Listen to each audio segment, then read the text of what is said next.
আসসালামু আলাইকুম। আশা করি সকলেই ভালো আছেন, সুস্থ আছেন।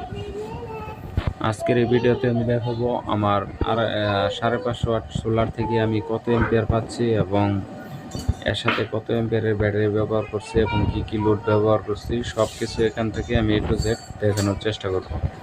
দেখেন, আমার এখানে আছে একটি এসআরএনই ব্র্যান্ডের MPPT কন্ট্রোলার। তো প্যানেল আছে 550 ওয়াট। এখন এম্পিয়ার আসতেছে 21 এম্পিয়ার, সর্বোচ্চ 21 এম্পিয়ার, 20, 21 এরকম আপ ডাউন হচ্ছে। ভোল্টেজ, ব্যাটারি ভোল্টেজ আছে 14.3 এম্পিয়ার, আসতেছে 21 এম্পিয়ার।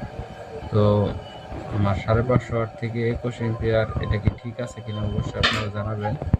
এবং এখানে প্যানেল সবগুলা সিরিজ কানেকশন না, এটা সবগুলো আছে প্যারালাল কানেকশনে আছে, 12 ভোল্ট সিস্টেমে করা হয়েছে।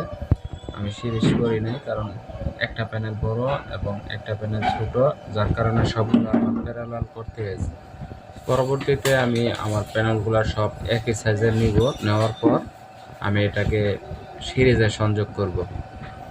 তো এমপিপিটি মূলত 12 ভোল্ট সিস্টেমে কাজ করে না, 24 ভোল্ট 48 ভোল্ট সিস্টেমে ভালো কাজ করে।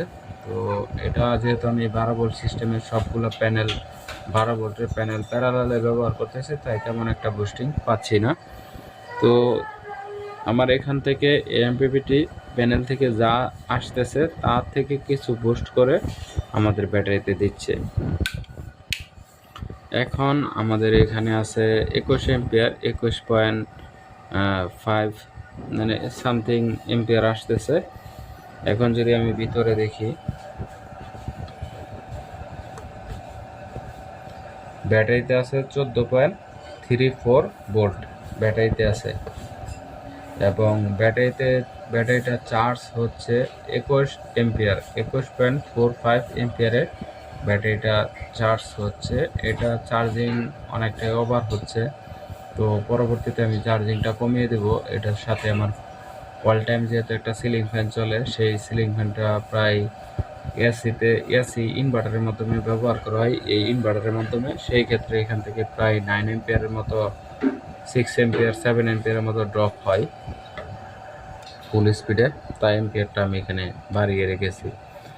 এবং প্যানেল থেকে আসতেছে আমাদের 16 এম্পিয়ার, এই 16 এম্পিয়ারকে বুস্ট করে সে 21 এম্পিয়ার করে দিচ্ছে। 15, 16, 17, সেই 17 থেকে 21 এম্পিয়ার বুস্টিং করে দিচ্ছে।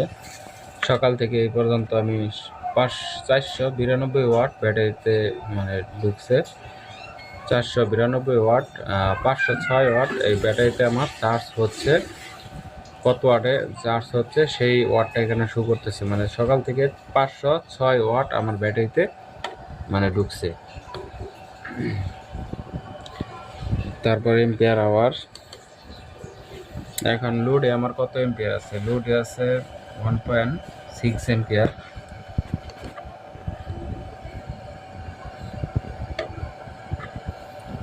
আমি এই পর্যন্ত আজকে সকাল থেকে লোড ব্যবহার করেছি 901 ওয়াট, 901 ওয়াট ব্যবহার করেছি সকাল থেকে, 901 ওয়াট ব্যবহার করে ফেলেছি।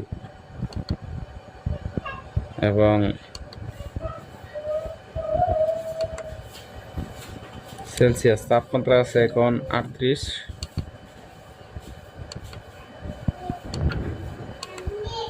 তাপমাত্রাটা কিছু ডিফারেন্স দেখাতে পারে। তো এই চার্জিং এম্পিয়ারটা কিন্তু একুরেট। তো ভিডিওটি কেমন লাগলো অবশ্যই কমেন্ট করে জানাবেন। আপনারা 500 ওয়াট বা 550 ওয়াট সোলার থেকে কীরকম এম্পিয়ার পান সেটাও জানাবেন। আর আমি যে এখান থেকে 21 এম্পিয়ার পাচ্ছি, ছিলাম যে কী লোড ব্যবহার করি। এখানে আমার 4টা সুইচ, 3টা সুইচ দেখতে পাচ্ছেন। এটা হলো ফ্যান, এটা হলো লাইট, এটা হলো লাইট, আর একটা ডাইরেক্ট বাহিরে গেছে রাউটার এবং অনু চলে। আর এখানে একটা ইনভার্টার চলে, কন্ট্রোলারের আউটপুট থেকে, ইনভার্টার থেকে আমার এই মোবাইল চার্জিং সহ বিভিন্ন কাজের জন্য এটা রেখেছি। সোল্ডারিং আয়রন মাঝে মাঝে ব্যবহার করা হয়, সোল্ডারিং আয়রন ব্যবহার করি। তারপর ছোট একটা মিনি বক্স আছে, এগুলো সব কিছু এখান থেকে চলে। তো আর কোনো রকম বিদ্যুতের প্রয়োজন হয় না, সব কিছু এখান থেকে চলে। পরবর্তীতে আমরা একটা বড় ইনভার্টার নিব, সাথে একটা ব্যাটারি নিব, যাতে আমাদের ফ্রিজ বা ছোটোখাটো একটা মোটর পরিচালনা করতে পারি। আজকের এই ভিডিওটা এই পর্যন্ত। সকলে ভালো থাকবেন, সুস্থ থাকবেন। ভিডিও সম্পর্কে কোনো মতামত থাকলে অবশ্যই কমেন্ট করে জানাবেন।